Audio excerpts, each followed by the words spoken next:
Boa tarde! Hoje nós teremos aula de português, tá certo? Mas antes de começar a aula sobre sílaba tônica, tia vai pedir para vocês darem uma olhada no cronograma das atividades que foram enviadas, tá certo? Hoje, terça-feira, dia 5 de maio, o nosso cronograma é aula de português e aula de história, tá bom? Na aula de português, nós vamos utilizar para a atividade a página 55 e 56. Minha terra tem palmeiras, onde canta o sabiá. As aves que aqui gorjeiam, não gorjeiam como lá. Nosso céu tem mais estrelas, nossas várzeas têm mais flores, nossos bosques têm mais vida, nossa vida mais amores. Em cismar sozinho à noite, mais prazer encontro eu lá. Minha terra tem palmeiras, onde canta o sabiá. Minha terra tem primores, que tais não encontro eu cá. Em cismar sozinho à noite, mais prazer encontro eu lá. Minha terra tem palmeiras, onde canta o sabiá. Não permita, Deus, que eu morra sem que eu volte para lá, sem que desfrute os primores que não encontro por cá, sem que ainda aviste as palmeiras, onde canta o sabiá. A música e o poema Canção do Exílio é de Gonçalves Dias. Canção do Exílio fala aí das terras verdes e bonitas que existem no Brasil. Canção do Exílio virou aqui um livro, tá certo? E esse daqui é o seu autor, Gonçalves Dias. Quem foi Gonçalves Dias? Gonçalves Dias foi um escritor nordestino, tá bom? Ele residiu, né, lá na Bahia, e ele é o autor de Canção do Exílio, esse videozinho que vocês acabaram de ver, tá bom? A gente vai entender agora por que foi que Tia colocou esse vídeo dentro da nossa aula. Vamos lá. Na página 55 do livro de português de vocês, tem um texto, e esse texto é justamente a Canção do Exílio de Gonçalves Dias. Vamos lá? Minha terra tem palmeiras, onde canta o sabiá. As aves que aqui gorjeiam, não gorjeiam como lá. Nosso céu tem mais estrelas, nossas várzeas têm mais flores, nossos bosques têm mais vida, nossa vida mais amores. Em cismar sozinho à noite, mais prazer encontro eu lá. Minha terra tem palmeiras, onde canta o sabiá. Minha terra tem primores, que tais não encontro cá. Em cismar sozinho à noite, mais prazer eu encontro lá. Minha terra tem palmeiras, onde canta o sabiá. Não permita, Deus, que eu morra, sem que eu volte para lá.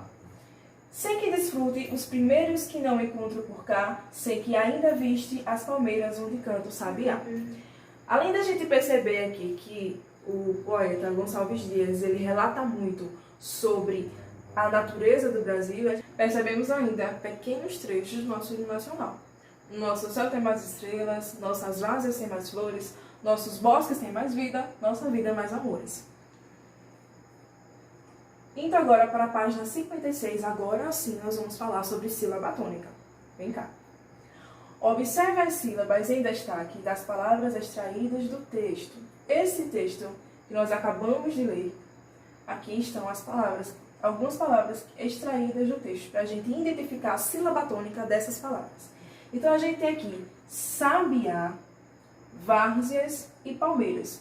3 palavras extraídas do texto. A gente vai identificar nessas palavras a sílaba tônica. O que é sílaba tônica? Sílaba tônica é a sílaba que a gente fala com mais intensidade, aquela sílaba que vem mais forte na nossa pronúncia, na nossa fala. Sabiá, várzeas, palmeiras. Observe que todas essas palavras que estão em destaque é a sílaba tônica da palavra. Sabiá, várzeas, palmeiras. Sílaba tônica é a sílaba pronunciada com mais força na palavra. Em cada palavra há apenas uma sílaba tônica. Então, em cada palavra existe uma sílaba tônica. Essa sílaba tônica é a sílaba que a gente pronuncia com mais força, com mais intensidade. Aquela palavra, quando a gente pronuncia, a gente percebe que a nossa corda vocal chega, estremece assim um pouquinho. Sabiá, várzeas ou várzeas. A gente percebe que aqui, extremamente forte a sílaba tônica. Certinho? Sílaba tônica é a palavra que a gente pronuncia com mais intensidade, com mais força. Vamos ver agora quais são as classificações das sílabas, das palavras. Continuando ainda na página 56, tá certo? Nós temos aqui oxítonas. Quando a sílaba tônica é a última, nós temos oxítonas. Vamos ver alguns exemplos para vocês entenderem como é a palavra oxítona. Café, amor, cajá. Observe que a palavra que eu pronuncio com mais intensidade é a última sílaba. Café, amor, cajá. A última sílaba que eu pronuncio com mais intensidade é a sílaba tônica. Se ela se classificar como última, então ela é oxítona. E como é que eu vou saber, tia, se ela é última, se ela é primeira? Sílaba. Quando a gente fala de sílaba, a gente lembra do quê? Separação de sílaba. Então a gente separa as sílabas. Café, amor, cajá, português. Além da sílaba última ser a mais forte, se ela for acentuada na última sílaba, ela também é oxítona. Observem que a primeira sílaba é K, a última é fé. Se o fé está acentuado e a minha sílaba mais forte, então é oxítona, que é a última. Quando a sílaba tônica é a última. Quando é a última sílaba, nós temos oxítonas. Certinho? Paroxítonas. O que são paroxítonas? Quando a sílaba tônica é a penúltima, oxítona é quando é a última. E paroxítona é quando é a penúltima. Seguimos a mesma regrinha. Quando a gente pronunciar com mais intensidade, ali vai ser a sílaba tônica. Menino, revólver, caráter. Essas sílabas que estão destacadas são as sílabas que eu pronuncio com mais intensidade. Então, por isso, elas são a sílaba tônica. E elas são paroxítonas. Por quê? Quando a gente separa elas, quando a gente separa as sílabas, a sílaba que está com mais intensidade, ela está aqui, antes da última. Se é antes da última, a gente chama ela de penúltima. Menino, revólver, caráter. A última sílaba, a penúltima sílaba, é a nossa sílaba paroxítona. A gente separa as sílabas e a sílabazinha que vem antes da última se chama paroxítona. Certinho? E o que são palavras proparoxítonas? Palavras proparoxítonas é quando a sílaba tônica é a antepenúltima. Observa comigo, tá bom? A oxítona era quando era a última sílaba. A paroxítona era quando era a penúltima sílaba, ou seja, vinha antes da última. E a proparoxítona, ela é a antepenúltima. Ela vem antes da penúltima. Última, penúltima, antepenúltima. Novamente, é a palavra que a gente pronuncia com mais intensidade. Pântano. Líquido. Líquido. Observe que a palavra forte, aquela que a pronuncia com mais força, é a nossa sílaba tônica. Só para vocês entenderem aqui, bem rapidinho, como é que funciona essa questão da sílaba mais forte. Jacaré, jacaré. Ela sobe, subindo a nossa entonação aqui. Caju, janela, história, óculos, matemática. Observe que essas palavras que estão em cima são as palavras que a gente pronuncia com mais intensidade. Essas são as nossas sílabas tônicas. Só para vocês aí entenderem mais um pouquinho o que é a última sílaba, o que é a penúltima sílaba, o que é a antepenúltima sílaba, tia separou essa palavrinha aqui separadinha pra gente entender bem direitinho, tá bom? Vamos lá. Ventilador. Aqui a gente tem a palavra separada por sílabas. A nossa última sílaba é essa aqui, chamamos de oxítona, certinho? A nossa penúltima sílaba, que é essa daqui que vem antes da última, chamamos de paroxítona. E a antepenúltima sílaba, que vem antes da penúltima, ó, 1, 2, 3, a terceira contando de trás para frente, nós chamamos de proparoxítona. Uma coisa muito importante que a tia tem para dizer a vocês é que nem sempre a sílaba tônica é aquela que é acentuada. Às vezes, as palavras ela não têm acento, mas quando a gente pronuncia, ela vem aí com uma força. Como, por exemplo, a palavra menino.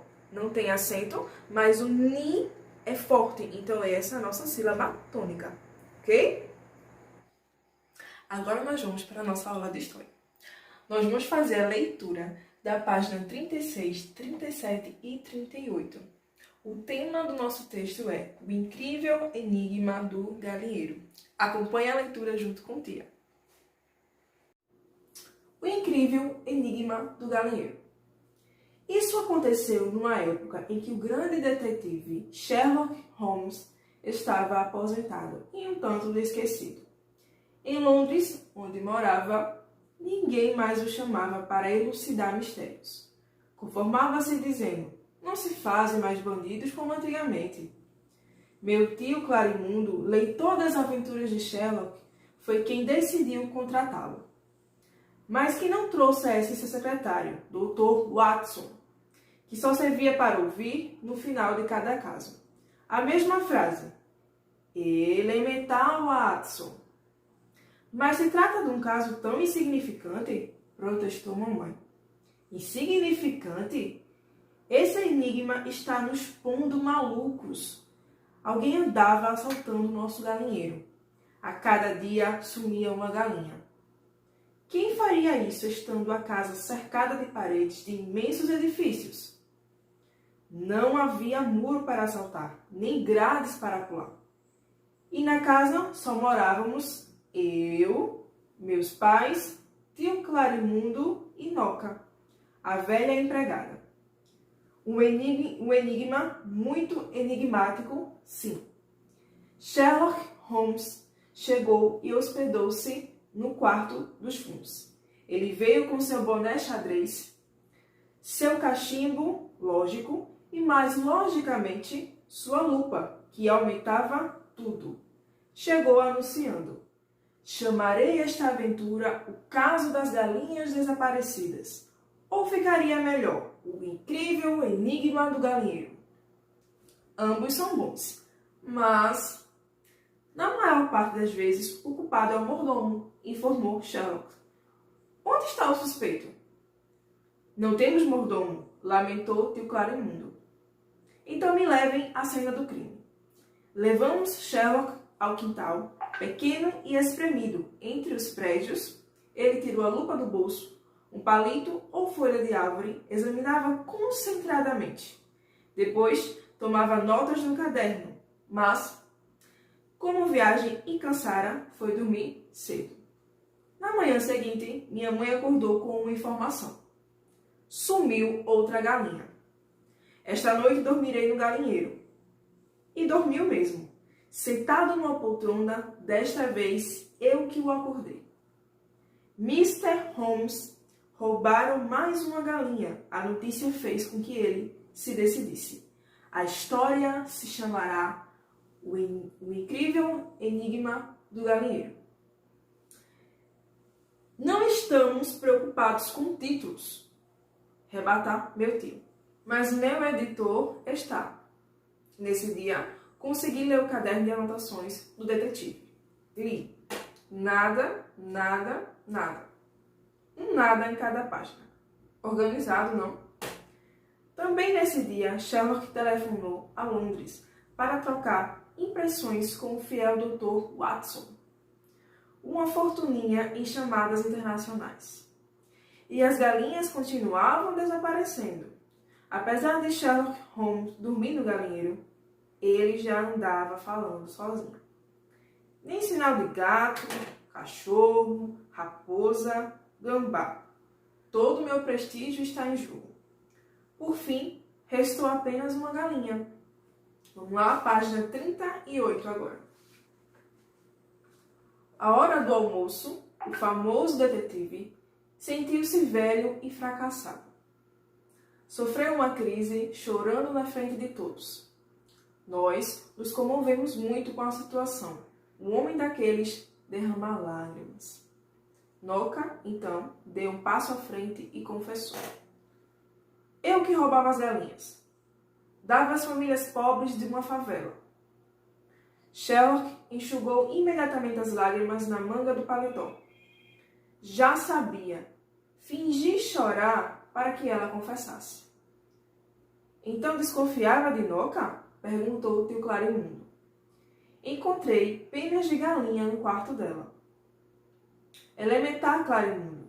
E o que dizem de comermos a penosa que resta no galinheiro? Não sei se foi escrito o enigma do galinheiro, se foi pobres leitores. Não sei se foi escrito, na verdade, que roubaram as galinhas para dar aos favelados. Inclusive, quando o detetive dormia no galinheiro, Noca sabia disso e assumiu a culpa em meu lugar. Elementar, Mr. Sherlock Holmes. Bom, acabamos de ler aí um conto, tá certo? Conto, lembra o que é um conto? É um dos gêneros textuais. Conto é aquela história em que a gente sabe que ela não é baseada em fatos reais. É uma história em que ela é baseada em ficção, ou seja, ela não é real, tá bom? Terminando de ler o texto O Incrível Enigma do Galinheiro, vamos para a página 39, onde tem algumas questõezinhas para você já responder, certo? Responda oralmente. Descreva as características da comunidade onde o conto aconteceu. Então aqui você vai dizer como era essa comunidade onde esse conto aconteceu. Era uma comunidade carente, era uma comunidade em que eles tinham condições financeiras, era uma comunidade de muitas pessoas, de poucas pessoas. Aqui você vai dizer, descrever como foi a comunidade, o lugar que esse conto aconteceu. Letra B tem assim, ó. Qual era a profissão das personagens do conto? Qual era a profissão das personagens do conto? Das personagens. Você vai lá no texto, vai voltar no texto, vai ver cada personagem que o conto foi citado, o conto falou, e vai colocar aqui quais eram as suas profissões. Certinho? Letra C. O que motivou a personagem a roubar as galinhas? Você concorda com o motivo dela? Por quê?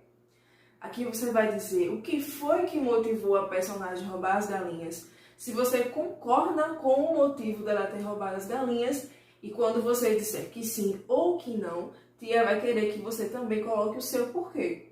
Por que você concorda com o motivo que ela roubou as galinhas? Ou por que você não concorda com o motivo que ela roubou as galinhas? Coloca o porquê, tá certo? O conto se passa em uma área urbana ou rural? O conto se passa na cidade ou no campo? Urbana quer dizer cidade, rural quer dizer campo. Então você vai lá examinar o texto e vai aqui colocar se esse conto se passa numa zona urbana, ou seja, em uma cidade, ou se passa numa zona rural, ou seja, no campo. Como você chegou a essa conclusão? Quando você disser em que parte da zona urbana ou rural acontece, você vai dizer também por que foi que você chegou a essa conclusão. O que era que tinha no texto que fez você ter a certeza de que o conto se passava na cidade ou de que o conto se passava no campo? Segunda questão. Observe as cenas e marque aquela que mais se parece com o espaço onde o conto se passou. Então, a gente tem duas imagens aí, tá certo? O livro de vocês tem duas imagens. A primeira imagem é a imagem de vários prédios, de uma cidade enorme. E a segunda imagem é uma imagem de um campo, com uma casa no meio do mato. Então, você vai aí marcar com X a imagem em que corresponde em que lugar o conto se passa. Se passa na cidade, marca um X na imagem que tem os prédios. Se passa no campo, marca um X na imagem que está a casinha lá no mato. Tá certo? Um beijo, até amanhã. Tia vai estar aqui disponível para vocês, tá certo? Se tiver alguma dúvida, chama a tia que tia vai responder, tá bom? Tchau!